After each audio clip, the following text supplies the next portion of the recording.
Miami Beach. This year's edition of Art Basel Miami Beach, America's premier contemporary art entrepot and air-kissing arena, was always bound to take place against a backdrop of construction.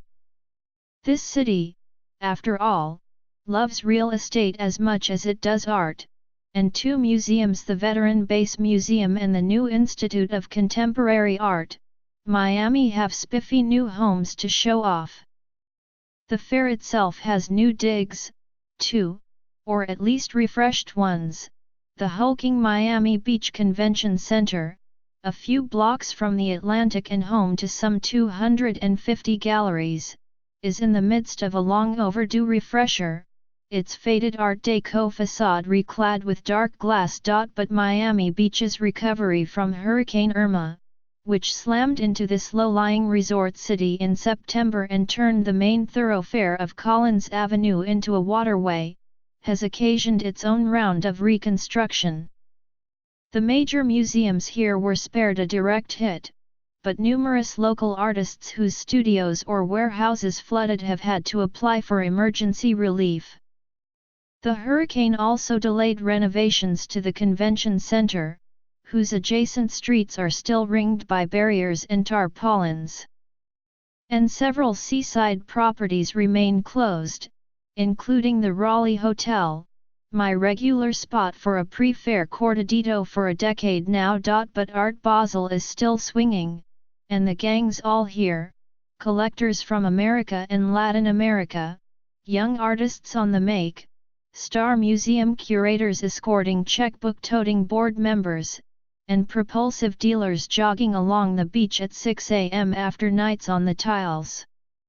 The event can sometimes feel like its very own art bubble off the coast of the United States, and during Wednesday's VIP preview of the 16th edition of this warm-weather cousin of the long-running Swiss Art Fair, even the revelation of the Saudi buyer of Leonardo da Vinci's Salvatore Mundi took a back seat to cooing about the new floor layout, grousing about the traffic and laughing about a dispute with the local fire department that left many powerful dealers locked out of the fairs. Opening. Among the galleries at Art Basel Miami Beach, which runs through Sunday, you will find, as always, a mix of blue-chip trophies, rising talents, cheesy selfie backdrops and genuine discoveries, especially at Mexican and Brazilian galleries, which reliably offer the most insights to American audiences.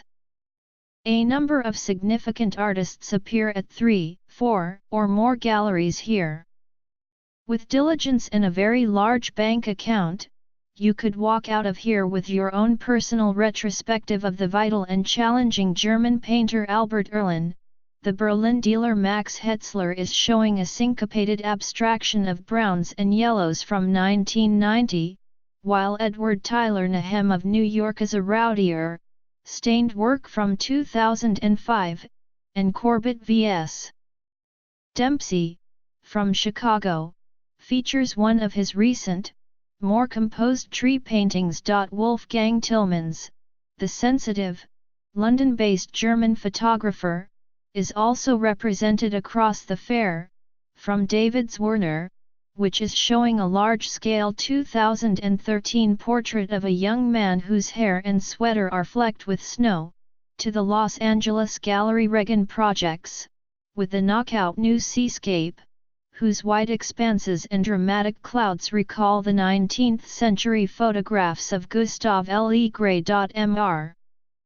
Tillmans is a photographer at the top of his game, as is Carrie Mae Weems, who recently completed an intriguingly melancholy 25-piece composition that pictures the R&B singer Mary J. Blige in poses you can read as proud, vulnerable, accomplished and resigned. The photographs in this series, titled The Blues, on view at the booth of the Jack Shainman Gallery of New York, are tinted the titular color, which allows Ms. Weems to short-circuit photographic stereotypes of African Americans, but also freights her pictures of Ms. Blige with inescapable sadness. Among younger talents, I was impressed by a pair of delicate but unsettling paintings on rice paper by the Iranian artist Shahpour Poiyan, at the booth of the Gallery Natalie Obadiah, based in both Paris and Brussels.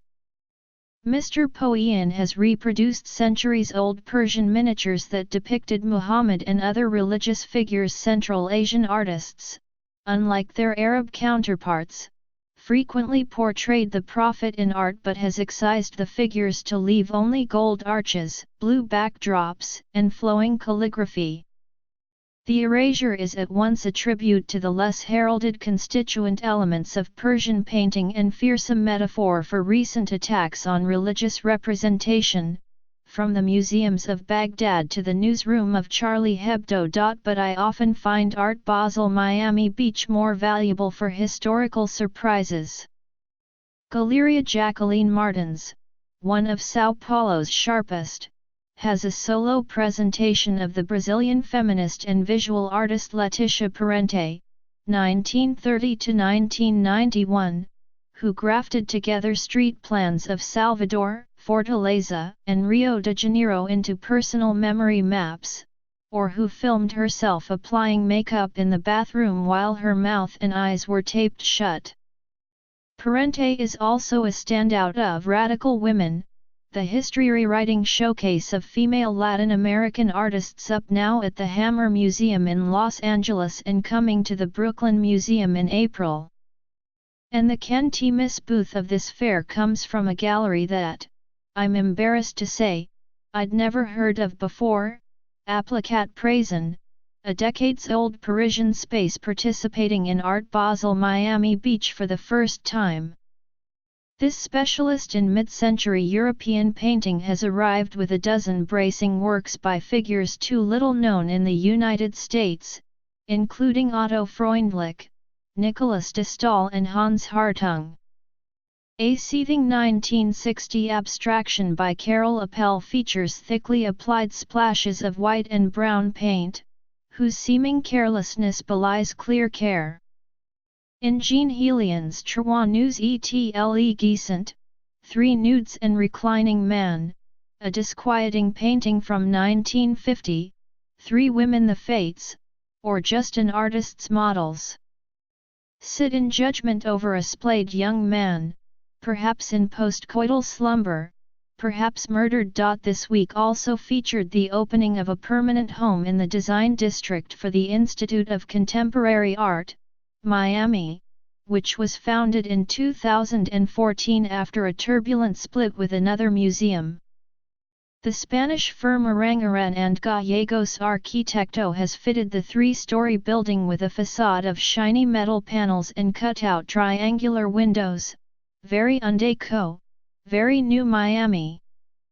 Commendably, the Institute has free admission, though in these initial days, it is encouraging visitors to book time slots online. Alex Gartenfeld, its deputy director and an astute curator who has stuck with the museum through the last year's ructions, has organized its inaugural show, The Everywhere Studio, a ramble through recent art and economic history that examines how artists' workspaces have shaped their production. The isolation of the studio in art from the 1960s and 70s, including Bruce Naumann's and Han Darboven's conceptual documentations of everyday life in the studio, and an excellent self-portrait at work by Jürgen Mendorf, feels very different from Neil Belofa's and Yuri Pattison's studio scenes from the neoliberal present, when work and free time have collapsed into each other. But the show is badly overhung, with more than 100 works, not all memorable, in too little space. I suspect that Mr. Gartenfeld, who is at work on next year's new museum triennial in New York, will need time to learn what the spaces of the new institute can do. There is good thinking here, and an impressive catalogue, but the Everywhere Studio needs to be decluttered. Back by the beach, the base has completed its transformation by the architects David Gould and Arita Isozaki. The museum now has 50% more space on the same footprint, helped by the removal of cumbersome ramps that led Visitors upstairs. In 3 inaugural solo shows, Mika Rottenberg is presenting a new video that takes her uncanny, dream-logic visions of factory work to the United States-Mexico border, while Pascal Martin Teu has disrupted the base's permanent European wing with new African masks that evoke mass tourism and global trade. But it's the Swiss artist Hugo Rondinun who steals the show with a walk-in installation, hilarious and grim by turns, consisting of 45 full-size mannequins of clowns, seated on the gallery floor with expressions of boredom and fatigue.